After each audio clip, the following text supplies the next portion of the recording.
जी हिबा। जी समी, मैंने कहा कि आप लोगों की बातों में बीच में आपको डिस्टर्ब ना किया जाए। नाजरीन, जैसे हमारे साथ आज बतूल मौजूद हैं, मुझे बहुत इम्प्रेस करती हैं, औरतों की एम्पावरमेंट के बारे में बात करती हैं और ख़ुद हर सेल्फ एक एग्ज़ाम्पल हैं।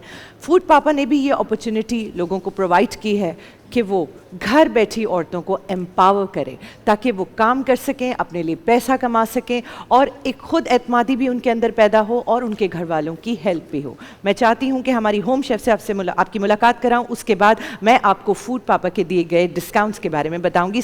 मैं चाहती हूँ कि नाज़रीन आप लोगों से इंट्रोडक्शन करवाऊँ हमारी शेफ़ का, जो जिनकी कहानी, जिनकी दास्तान मुझे बहुत इम्प्रेस कर गई। Of the camera I was discussing it with her. अस्सलाम वालेकुम, कैसी हैं आप? मैं बिल्कुल ठीक हूँ। इरम मसूद साहिबा।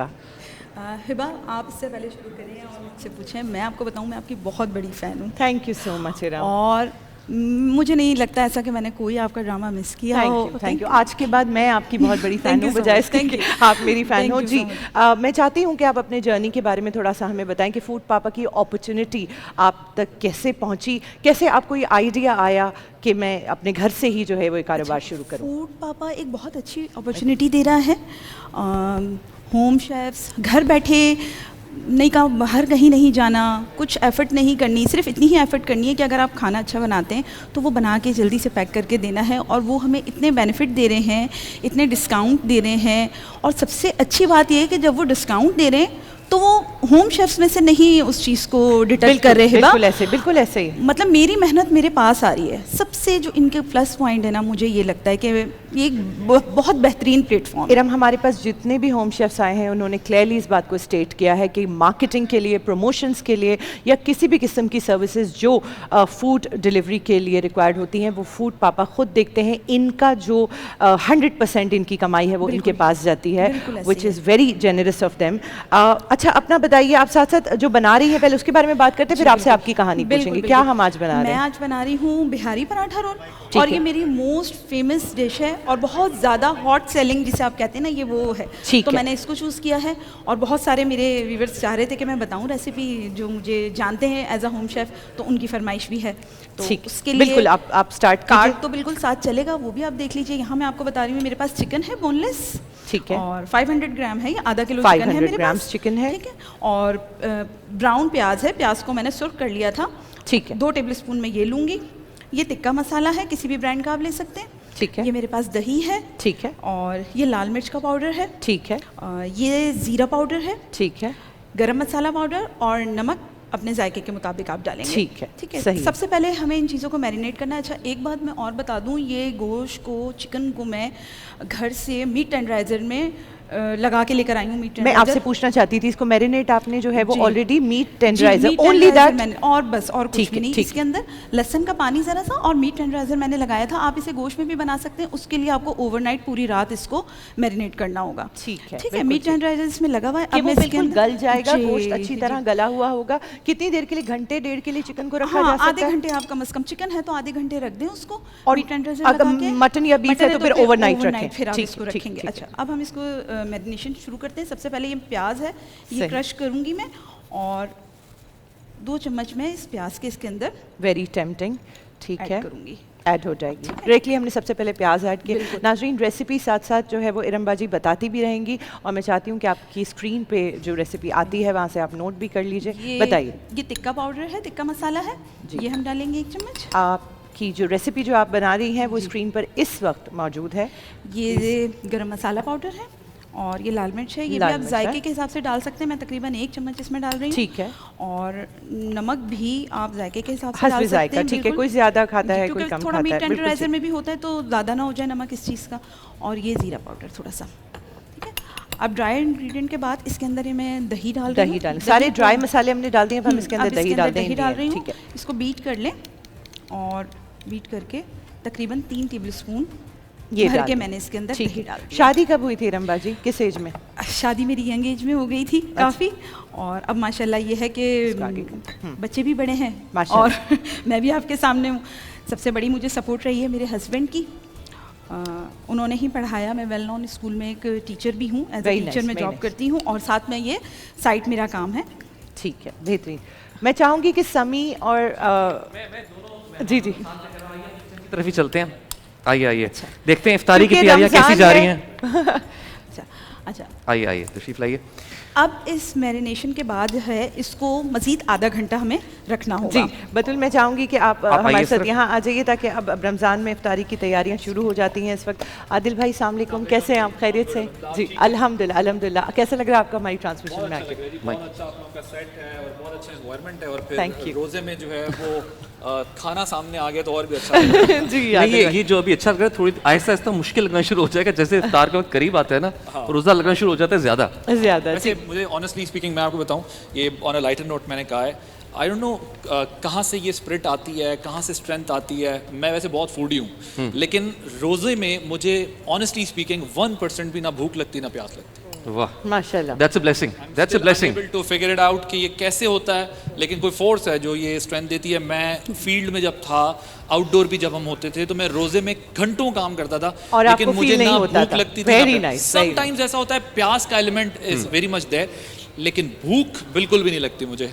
और मैं बाद में अक्सर ये सोचता था कि रोजे के टाइम में मुझे क्या हो जाता है, लेकिन मुझे लगता है कि कोई खास ब्लेसिंग है जो आपको ब्लेसिंग होती है, बिल्कुल ऐसे। अच्छा, वैसे आप कहाँ के रहने वाले, किस एरिया से स्पेसिफिकली? पैदाइश कहाँ, किस एरिया से? मैं पाकिस्तान का रहने वाला हूँ। वो तो हम सभी अब आप स्पेसिफिक पाकिस्तान एरिया किस कौन सा जगह है? से रहने लाहौर, इस्लामाबाद, कराची? मैं मुझे असल में बताते हुए कभी कभी कराची? बहुत परेशानी हो जाती है। उसकी वजह यह है कि my father belongs to Abbottabad, okay, my mother belongs to Karachi, ठीक है, और मैं खुद इस्लामाबाद में रहता हूँ। तो मुझे एक समझ नहीं आता कि मैं इंट्रोडक्शन कराते हुए क्या बताया करूँ कि मेरा कहाँ से ताल्लुक है। सो वैसे अगर आप पूछ रहे हैं कि पैटर्नल साइड, तो वो Abbottabad, I belong to Abbottabad. Okay, माशाल्लाह। अच्छा, अभी आपने जिक्र किया कि जब आप ऑन फील्ड जब जर्नलिज्म कर रहे होते थे, अब आप माशाल्लाह लाइव शोज, करंट सिनेरियोज के ऊपर ऑफिस एक शो करते हैं, उस वक्त को मिस करते हैं जब आप ऑन फील्ड जाया करते थे ज़्यादा? नहीं, मैं अभी भी फील्ड में जाता हूँ। अच्छा। मैं पाकिस्तान के उन चंद जर्नलिस्ट एंकर्स में से हूँ जो आज भी फील्ड में भी रहता हूँ। एज एनालिस्ट भी अपेयर होता हूँ, एज एंकर भी अपेयर होता हूँ, और मुझे अभी भी कोई फ़र्क महसूस नहीं होता। अगर मुझे आज भी फील्ड में भेजा जाता है तो मैं फील्ड में काम करता हूँ। इंटरनेशनल स्टोरीज़ पे काम करता हूँ। मैंने मिडल ईस्ट बहुत कवर किया है, US बहुत कवर किया है, UK बहुत कवर किया, इंटरनेशनल स्टोरीज़ भी कवर की है। मैं तीनों फील्ड्स जो है हमारी, जिसमें आप आउटडोर कह लें, रिपोर्टर्स की जो फील्ड होती है, एनालिस्ट की जो फील्ड होती है, और जो एंकर की फील्ड होती है, तीनों फील्ड्स को जो है हमने कवर किया हुआ। तो मैं अभी तक तीनों चीज़ें करता हूँ और मैं तीनों में कंफर्टेबल फील करता हूँ अपने आप को। आप यू आर ब्लेस्ड माशाल्लाह। और मैं चाहूंगी कि आप लोग इस गुफ्तगू का सिलसिला कुछ यहाँ आके कीजिए ताकि मेरी जो शेफ है वो साथ साथ आप लोगों के लिए इफ्तारी तैयार मैं कर अपने सकें। दोनों मेहमानों को एक चीज़ बताना चाहता हूँ। आप लोग अगर कभी भी खाना ऑर्डर करना चाहते हैं घर पे, तो फूड पापा एक ऐसी ऐप है जो आपको फौरन खाना फ्रेश डिलीवर करता है, and they have special deals in Ramzan. अगर आप पहला ऑर्डर प्लेस करेंगे, यू विल गेट 70% डिस्काउंट, और अगर आप इफ्तार और सहर में रेस्टोरेंट से ऑर्डर करते हैं तो 40% डिस्काउंट। और जैसे कि होम शेफ्स हैं, जैसे कि एक होम शेफ है, घर में खाना बनाती हैं और राइडर्स लेके जाते हैं, इनसे आपको 30% डिस्काउंट मिलेगा, और ये सारा डिस्काउंट इन्हें नहीं बेयर करना पड़ता, फूड पापा बेयर करता है, इन्हें पूरी पेमेंट मिलती है। अच्छा, good, very good. So that's a very good घर initiative. बैठे लोगों को काम करने के लिए बहुत अच्छा उनकी मौका। ये पॉलिसी है और बड़ी हेल्पफुल होगी। लेकिन मैं ऑनेस्टली स्पीकिंग मुझे ऑनलाइन फूड ऑर्डर करने का ज़्यादा एक्सपीरियंस होता नहीं है, लेकिन आप जो ये फैसिलिटी बता रहे हैं, मेरा जी, ख्याल है मुझे भी अब ये अभी हम जाके आपको ऑनलाइन install करके फूड आपको ऑर्डर first करना time है। order करेंगे हम आपके आपके लिए। फोन में हम इंस्टॉल करके भेजेंगे। और दूसरी बात आदिल भाई, हम रेस्टोरेंट से खाना मंगाते हुए थोड़ा ये होता है कि बाहर का खाना है, ये होम शेफ्स है, अपने घरों में नीटनेस के साथ, हाइजीन के साथ एक अच्छा हेल्दी फूड डिलीवर कर। जैसे बतूल ने बिल्कुल कहा कि मम्मा मुझे वाला बाहर taste का आएगा। खाना बिल्कुल अच्छा। पसंद नहीं बिल्कुल है। मम्मा वाला माशाल्लाह। टेस्ट आएगा। अच्छी कि आप बात। और कहेंगे, ऐसी- "हाँ, ये तो मम्मा वैसे के हाथ का वैसे आ गया।" माँ के टेस्ट का कोई नेमुल बदल दुनिया में नहीं होता, नहीं। लेकिन आई एम श्योर हाइजेनिक ये- होगा, और जो इरम- दूसरी माएँ जिन घरों में भी बैठकर वो बना रही होंगी, वो उतने ही प्यार से बना रही होंगी, क्योंकि इरम भी जितने माँ प्यार है। से हाँ जी, हमारी माएँ बिल्कुल बनाती हैं। बिल्कुल और सबसे अहम ऐसे। बात कि बहुत सी ख्वातीन जो बाहर निकल के काम नहीं कर सकती, उन्हें घर बैठकर एक अपॉर्चुनिटी मिल रही है कि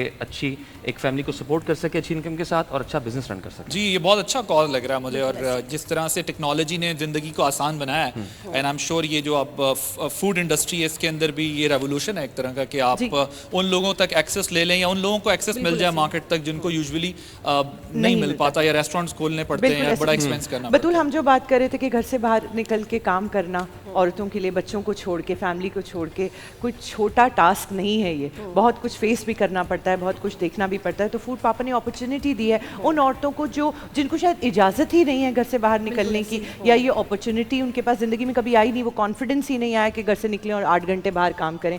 तो ये उनके लिए एक बेस्ट अपॉर्चुनिटी। आप क्या कहना चाहेंगे? बिल्कुल। और कोविड-19 की पेंडेमिक के बाद जो सबसे अहम इंटरनेशनल और ग्लोबल मार्केट में एक चीज़ सामने आई हुई है कि लोग ऑनलाइन क्या कर सकते हैं, लोग अपने घरों से क्या कर सकते हैं, तो उसके बाद ये सेंस प्रिवेल किया और कोई भी ऐसी अपॉर्चुनिटी जो इंक्लूसिवली आपको मिल रही है आप उसका ज़रूर फ़ायदा उठाएं। और एक किताब है वाई नेशंस फेल, उसमें इसी तरह के इकदाम को बहुत सराहा गया है कि आप माइक्रो इकोनॉमिक लेवल पे अपने मुल्क में जो चेंजेस लेके आते हैं, जिससे छोटे ग्रुप्स फॉर एग्जांपल ख़वातीन या वो लोग जो बड़े लेवल पे बिजनेस नहीं कर सकते उनको ज़रूर इन्वॉल्व करें। तो ऐसी इतनी बड़ी इन्वेस्टमेंट नहीं होती है, सराहना बिल्कुल चाहिए। बिल्कुल सराहना चाहिए।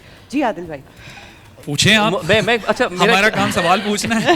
आज हमारा काम सवाल पूछना है। अच्छा इफ्तार के दस्तरखान क्योंकि पे अगर आप मुझे जब भी कहेंगे जी तो मैं सवाल करना शुरू कर दूंगा। नहीं नहीं नहीं, आप हमसे ये सवाल कर सकते हैं सिर्फ कि हमारी ट्रांसमिशन कैसी जा रही है, उसके अलावा नहीं, बल्कि वो भी हम आपसे पूछेंगे कि आप बताएं आपने आपको देखी है तो कैसी आपको लग रही कैसी है? लग रही है? नहीं, बहुत अच्छी लगी। मैंने आपको बताया ना, देखिए सबसे पहले टीवी इंडस्ट्री में एक आ जाता है कि अपीयरेंस मैटर करती है, आपकी प्रेजेंटेशन मैटर करती है। तो जो आपका सेट है बड़ा खूबसूरत है, आप लोग खुद बड़े वेल ड्रेस्ड हैं और बड़े प्लेजेंट फेस के साथ रोज़े में आप लोग जो है वो अपने व्यूअर्स को एंटरटेन भी कर रहे हैं, इन्फॉर्म भी कर रहे हैं, एजुकेट भी कर रहे हैं। तो मुझे बहुत अच्छा लगा, ऑनेस्टली स्पीकिंग आकर Thank बहुत you, अच्छा लगा। यूजुअली मैं बहुत कम अपेयर होता हूँ रमजान ट्रांसमिशन में, लेकिन मुझे बहुत अच्छा लग रहा है यहाँ। थैंक यू सो मच आप आए, that's an honour for us, आप दोनों तशरीफ लाए। अच्छा एक सवाल है आप दोनों से, इफ्तार के दस्तरखान पे वो क्या चीज़ है जिसके बगैर आपका दस्तरखान मुकम्मल नहीं होता? कोई एक चीज़ तो सबकी होती है। जैसे मैं बताऊँ, मेरे लिए रूह अफ़ज़ा है, Rooh Afza is natural, refreshing, energising, उसके बगैर मेरा इफ्तार का दस्तरखान मुकम्मल नहीं होता। आपके लिए ऐसी क्या चीज़ है? मुझे लगता है वैसे पूरे साल में एक ही दफ़ा आता है, दो टाइम आते हैं ऐसे जब मैं पकोड़े खाता हूँ, और एक वो होता है जब कभी बारिश हो रही हो, वेदर बहुत अच्छा हो, और एक रमज़ान में। तो मुझे लगता है कि वो जो पकोड़े होते हैं जिसमें आलू, पालक, प्याज, मिक्स वाले जो मिक्स पकोड़े होते हैं, अगर वो रोज़े में आपकी टेबल पे ना हो तो मुझे लगता है मेरा इफ्तार इनकम्प्लीट। बिल्कुल जी ठीक है। अच्छा समी, मैं तो उसके बिल्कुल बरक्स हूँ और होना चाहिए। कोई भी ऐसी चीज़ जो जिसका तलने से ताल्लुक है उसका मुझसे ताल्लुक नहीं हो सकता। और अफ्तार में मैं बिल्कुल ये सही कह रहे थे, और मुझे भूख तो खैर बिल्कुल नहीं लगती, लेकिन ये कि अफ्तार के करीब जाके थोड़ा सा डिहाइड्रेशन फील होती है। लेकिन फ्रूट चाट एक ऐसी चीज़ है जो कि रोज होना चाहिए। ठीक है बतूल, ये आप देख रही हैं कि हमारे अच्छा मैं वैसे ना काफी हद तक इनके वो वाला हूँ साथ वाला कि मुझे पकोड़े वाकई 2 ही वक्त ही आप खाते हैं, और या आपको बारिश पता हो। है इसका साइंटिफिक रीजन है कि साइंटिफिक रीजन भी और रिलीजियस रीजन भी कि रोजा आपके स्टमक को ब्रेक देने के लिए होता है। देने के लिए, लेकिन हम लोग कहते हैं समोसे भी आ जाए, पकोड़े भी आ जाए, मजीद जबर हो जाता गलत है। कर रहे हैं जी, आप। अच्छा नहीं बतूल, देखिए मैं लेट मी क्लियर। हाँ आप go ahead. नहीं If you want to- मैं सिर्फ एक बात कहना चाह रहा हूँ कि पकोड़ों पे मैंने बड़ी रिसर्च की, तो मुझे पता I was चला about to say. कि पकोड़े basically they are high protein, Batool they are सामने वेरी हाई देखिए, प्रोटीन, और आज के दौर में कम तेल में फ्राई कर सकते हैं या एयर फ्राई कर सकते हैं, तो आप जी। शौक पूरा कर सकते हैं। समी, लेकिन मैं चाहूंगी कि हम इरम बाजी की तरफ आ जाएं। उनका एक रोल ऑलरेडी कंप्लीट हो चुका है, जी। दूसरा कंप्लीशन की तरफ है, बिकॉज सेगमेंट का टाइम खत्म हो रहा है। अच्छा, ये मेरे पास सीक्रेट चटनी है मेरी, ये सीक्रेट चटनी है, ठीक है। और पराठे मैं घर से कुछ और हाफ डन करके लेकर आई थी, ठीक है। उसके बाद मैंने पराठों को यहाँ बस दोबारा से एक दफ़ा गर्म किया है, और चिकन की जो मैंने मैरिनेट की थी बनने के बाद ये शक्ल आएगी आपके पास, ठीक है। और रेसिपी चूंकि इरम हमारी शेयर हो रही है, बिल्कुल शेयर हो तो चुकी ज़रा है। से ऑयल में बस उसको आपने दम पे रखना है और वो चिकन आपकी तैयार हो जाएगी। बेहतरीन इरम, बहुत अच्छा लगता है आप जैसे लोगों से मिलकर, जिनको माशाल्लाह अल्लाह पाक हिम्मत दे, बच्चे घर सब आप संभाल रही हैं। आप अपने हस्बैंड का शुक्रिया अदा करना चाहती थी? आपने बिल्कुल, मुझे कहा था उनके जी। बगैर मैं कुछ भी नहीं कर सकती, वाह। और अक्सर वो मेरी वजह से सफ़र कर जाते हैं, प्रॉब्लम में आ जाते हैं। अच्छा, तो सामने। प्रॉब्लम में आ जाते हैं, ठीक। कभी रात को बड़ा ऑर्डर आ जाए, 5-6 ऑर्डर आ जाए, तो बेचारे मेरे साथ खड़े होते हैं। मेरी बेटी MBBS कर रही है, डॉक्टर बन रही है, वो माशाल्लाह। बेचारी किचन में आके खड़ी होती है। बेटा इंजीनियरिंग पढ़ रहा है, वो किचन में आके खड़ा हो जाता है, मामा हम करें, मामा हम करें, हम आपको हेल्प करते हैं। Supportive माशाल्लाह मैं- family, अल्हम्दुलिल्लाह। और हस्बैंड जब तक परमिशन ना दे, मैं जॉब भी करती हूँ, मैं टीचर भी हूँ, उनके लोगों के बगैर मैं कुछ भी नहीं हूँ, नहीं मैं है। कुछ भी नहीं हूँ। बिल्कुल आप ठीक। लोगों के बगैर मैं कुछ भी नहीं हूँ। इवन मेरा जो सबसे छोटा वाला बेटा है, वो 9 साल का है, वो जाके जल्दी से ऑर्डर रिसीव करता है, मामा मैंने टाइम बढ़ा के ऑर्डर रिसीव कर दिया है। तो ये मेरे लिए एक है ना ब्लेसिंग, माशाल्लाह बहुत बहुत अच्छा लगा इरम आपसे मिलके। हमारे गेस्ट भी आपको देख के बहुत इंप्रेस हुए हैं, बहुत मोटिवेशन मिलती है। नाज़रीन एक ब्रेक की तरफ जाएंगे। फिर आप मैं देख आपको रहे हैं display रमज़ान में बोल, ओनली ऑन बोल एंटरटेनमेंट।